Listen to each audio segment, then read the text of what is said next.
Dear students, आज हम class 12 mathematics exercise 3.1 जो कि मैट्रिक्स पर आधारित है के बाकी क्वेश्चन सॉल्व करेंगे। तो कल कुछ क्वेश्चन हुए थे, आज हम क्वेश्चन नंबर 6 से शुरू करेंगे। क्वेश्चन नंबर 6 है, निम्नलिखित समीकरणों में से x, y तथा z का मान है। बहुत क्लियर है, यहाँ बराबर का निशान लगा हुआ है। ये मैट्रिक्स है, ये मैट्रिक्स है, ये अवयव है, अवयव है, और दोनों अवयव कैसे हैं? बराबर है।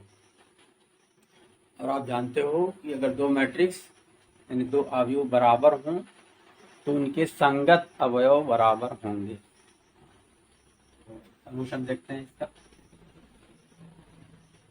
पहला पार्ट लिखेंगे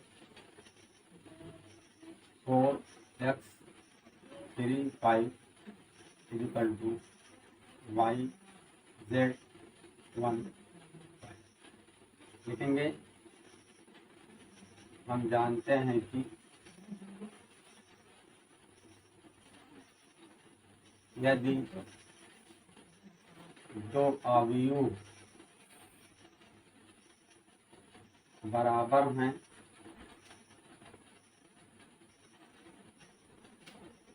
तो इनके संगत अवयव का मतलब हुआ करस्पॉन्डिंग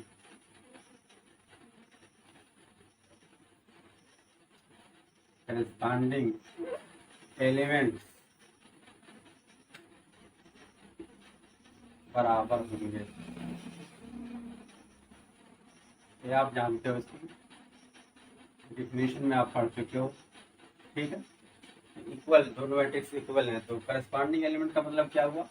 4 का संगत y है, 3 का संगत z है, x का संगत 1 है, 5 का संगत 5, जो कि बराबर है। इसलिए x की संगत क्या है?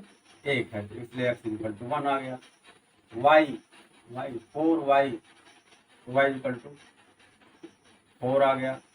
z 3 हो गया, z equal to 3।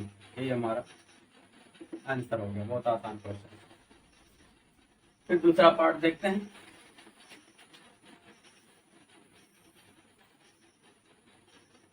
x plus y row 5 plus z, फिर है x y this is equal to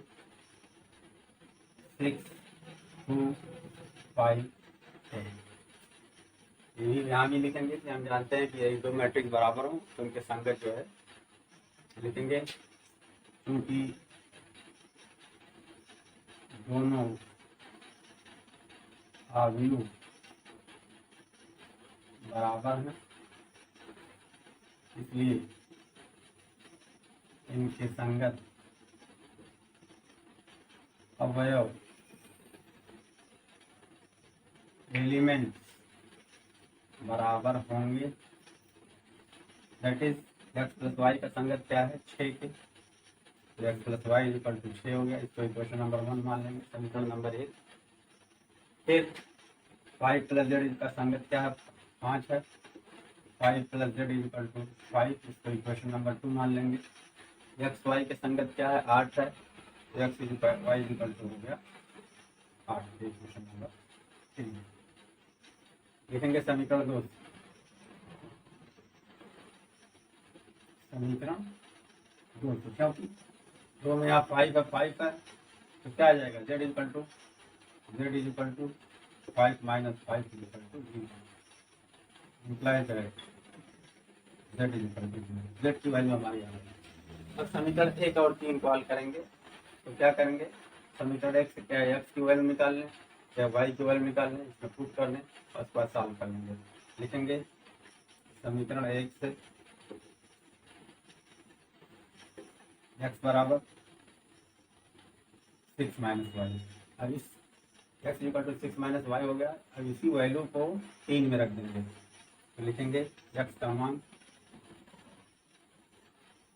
समीकरण 3 में रखने पर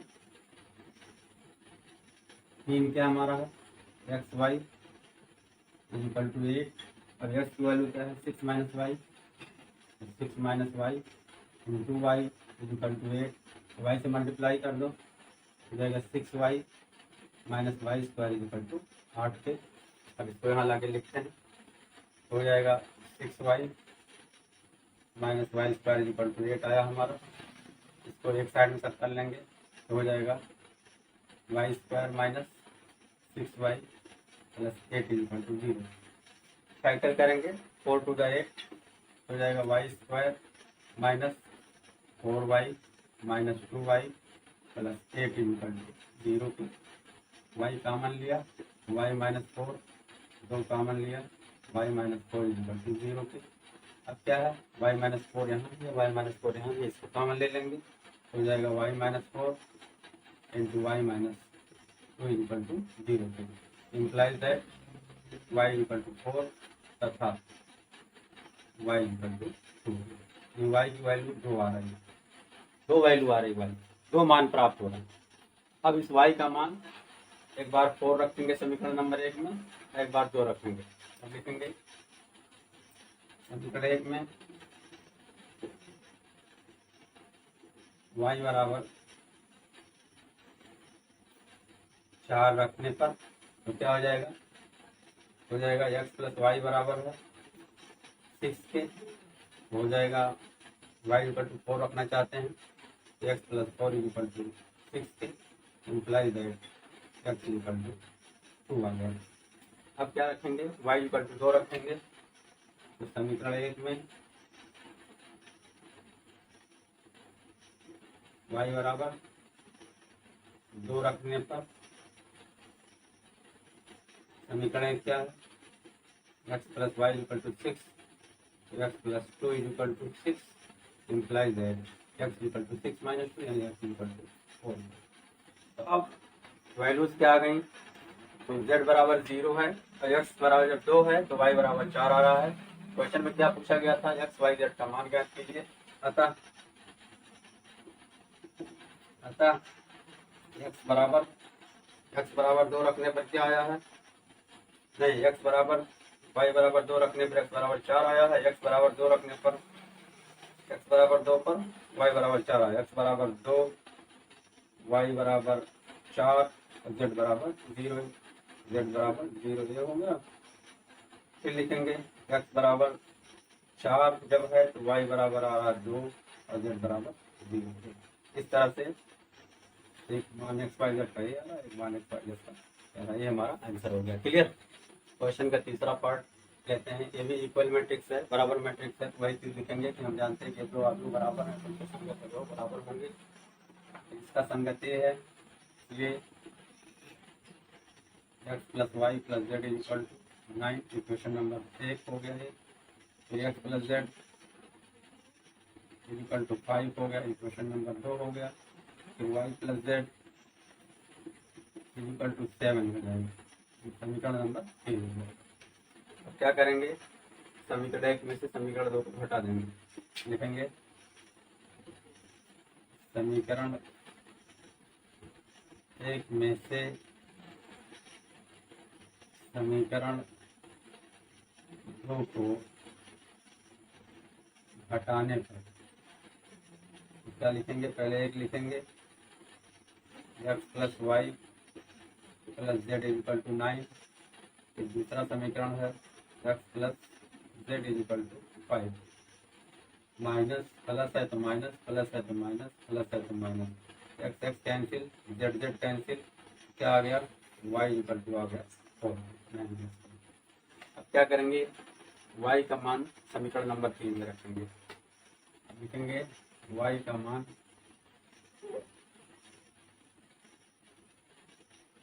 समीकरण नंबर 3 में रखने पर 3 क्या है y plus z equal to 7 के वाई इक्वल टू क्या है 4 है 4 रखेंगे प्लस जेड इक्वल टू 7 के therefore z equal to 7 minus 4 equal to 3। Z का मान 3 आ गया। अब क्या करेंगे, जेड का मान 2 में रखेंगे, यक्स आ जाएगा। लिखेंगे जेड का मान समीकरण 2 में रखने पर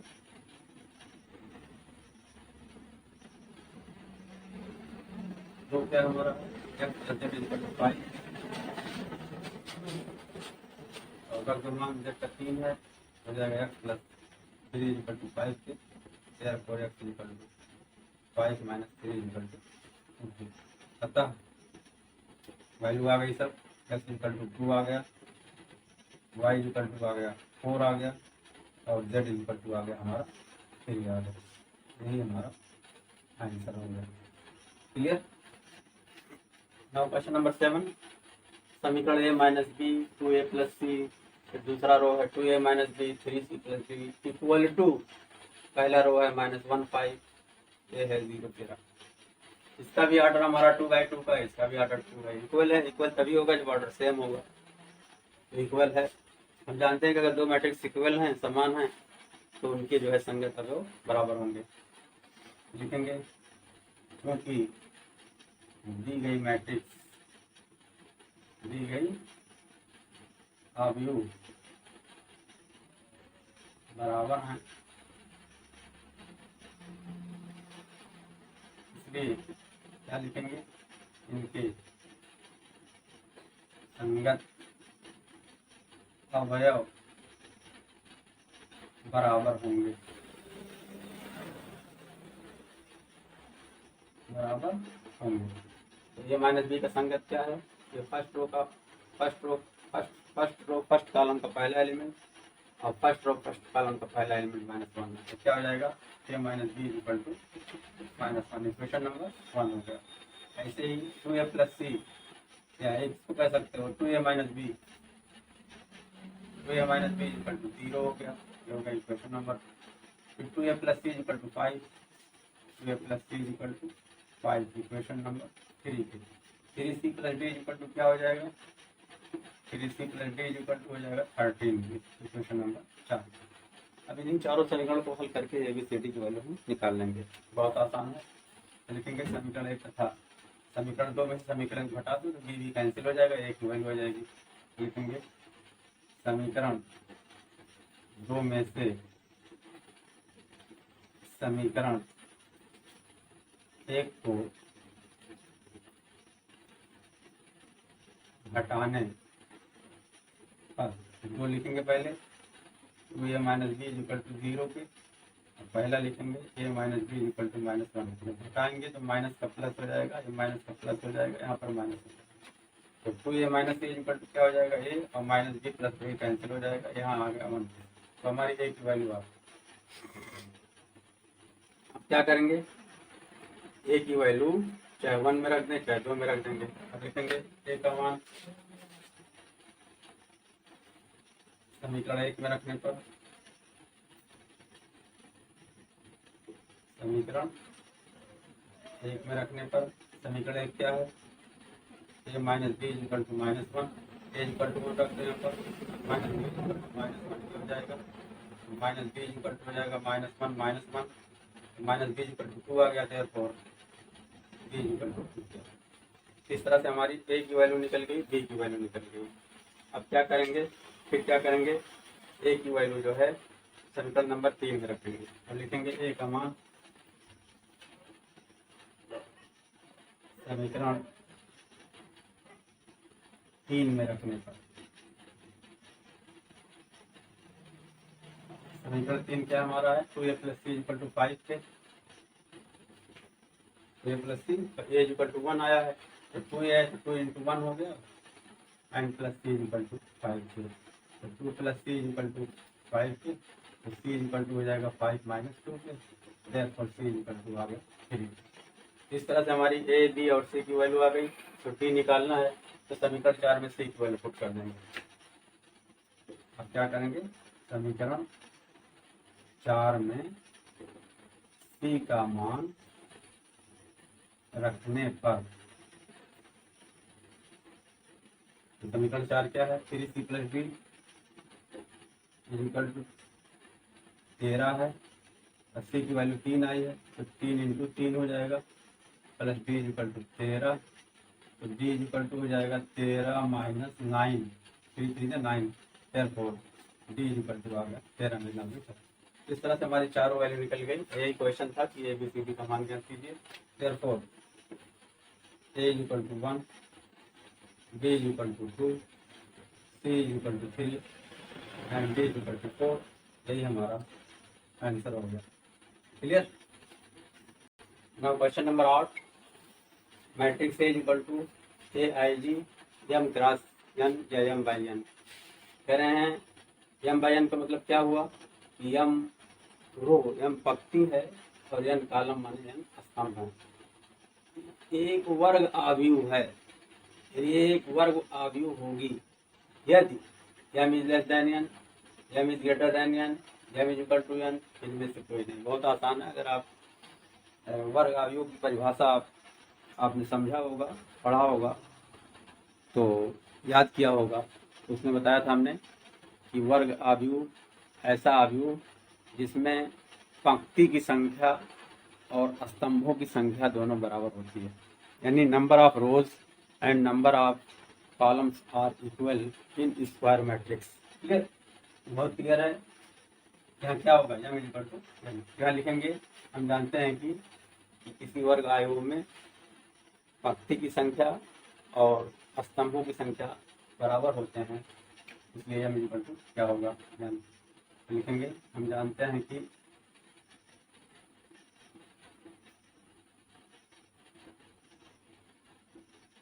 वर्ग आव्यूह में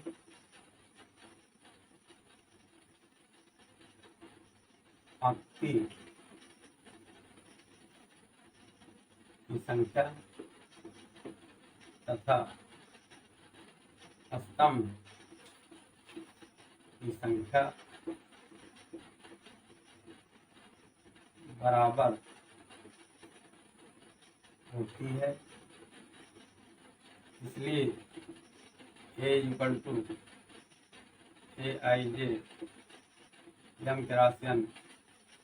इसलिए मैट्रिक्स इतना वर्ग आव्यूह होगी यदि M is equal to N. M is equal to N किसमें है, सी में। अतः विकल्प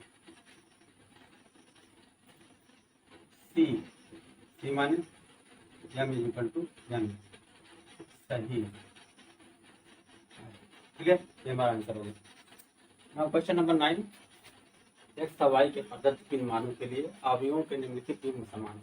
यानी दो आव्यूह यानी दो मैट्रिक्स दिए हुए, एक मैट्रिक्स ए है, एक मैट्रिक्स ए। इसमें कह रहे हैं एक्स और वाई के किन मानों के लिए ये दोनों समान होंगे, यानी इक्वल मैट्रिक्स होंगे। है नहीं, हमको पता करना है। तो मान लेंगे, माना दी गई मैट्रिक्स, माना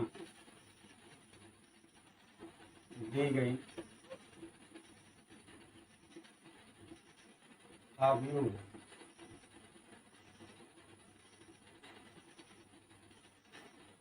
समान है।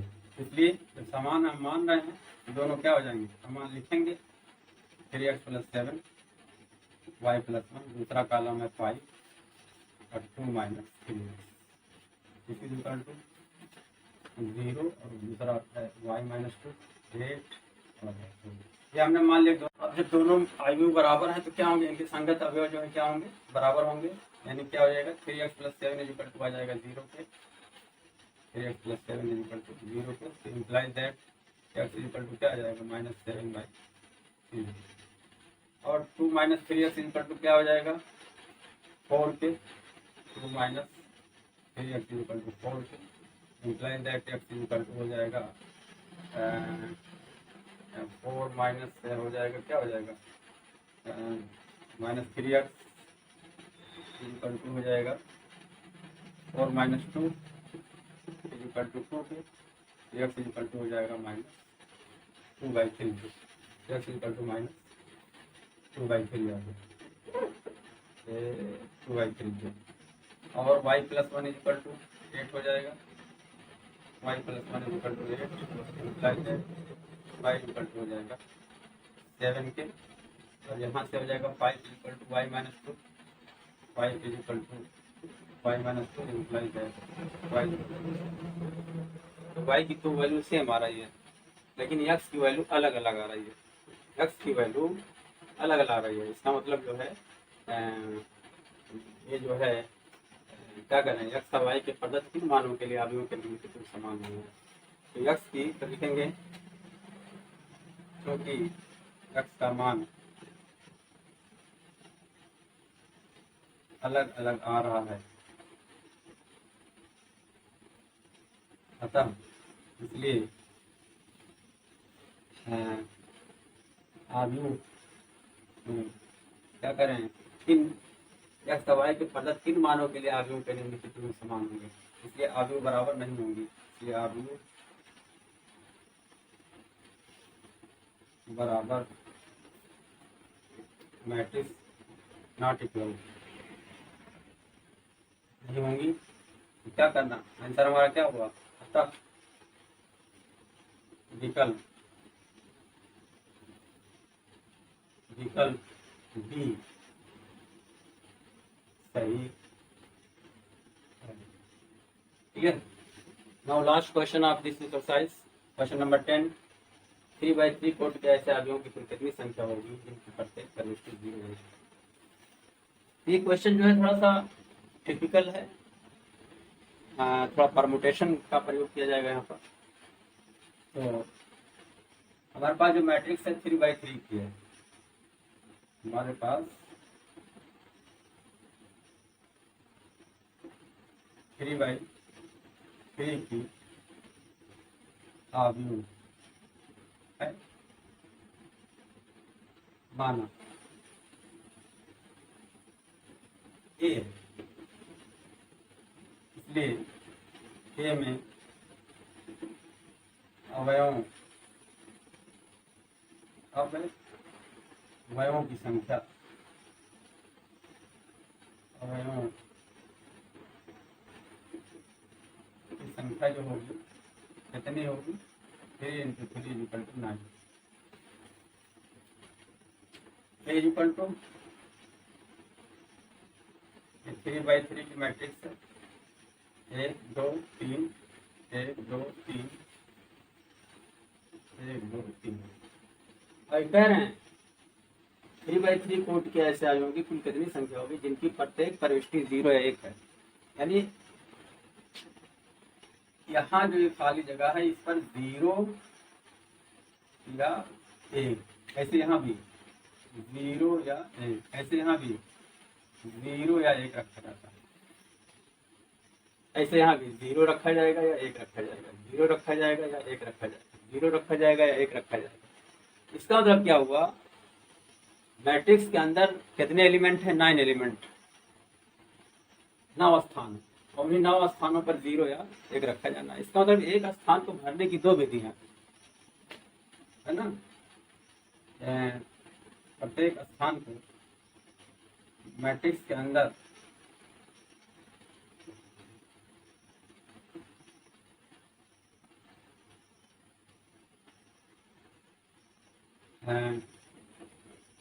प्रत्येक स्थान को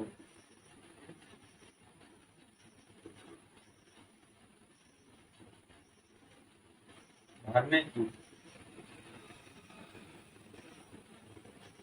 2 विधियां होंगी।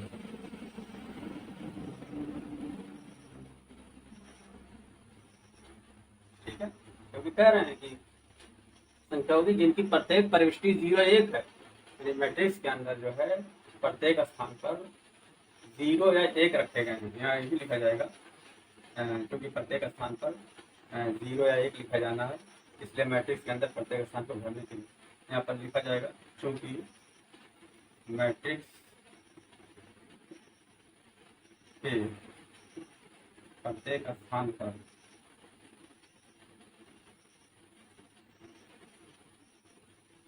जीरो या 1 रखा जाना है, इसलिए मैट्रिक्स के अंदर प्रत्येक स्थान को भरने की 2 विधि होगी। और कितने स्थान है? 9। इसलिए कुल आगमों की इसलिए कुल आगमों की संख्या, कुल टोटल नंबर ऑफ मैट्रिक्स संख्या बराबर हो जाएगी 2 to the power 9। 9 एलिमेंट इसके अंदर है और हर को भरने की 2 विधियां हैं, तो कुल विधियां हो जाएंगी 2 to the power 9। तो 2 to the power 9 का मतलब क्या हुआ? किया जाएगा 512 से। अतः विकल्प कौन सा है? 12 सही। क्लियर? ये हमारा हो गया आंसर। उम्मीद करता हूँ कि आप सारे क्वेश्चनों को आसानी से समझ गए होंगे और आपकी जिम्मेदारी बनती है कि आप इसे खूब प्रैक्टिस करिए। अगर वीडियो को देखिए लगाइए, फिर ना समझ में फिर वीडियो को देखिए, एक बार देखिए, बार बार देखिए। क्लियर?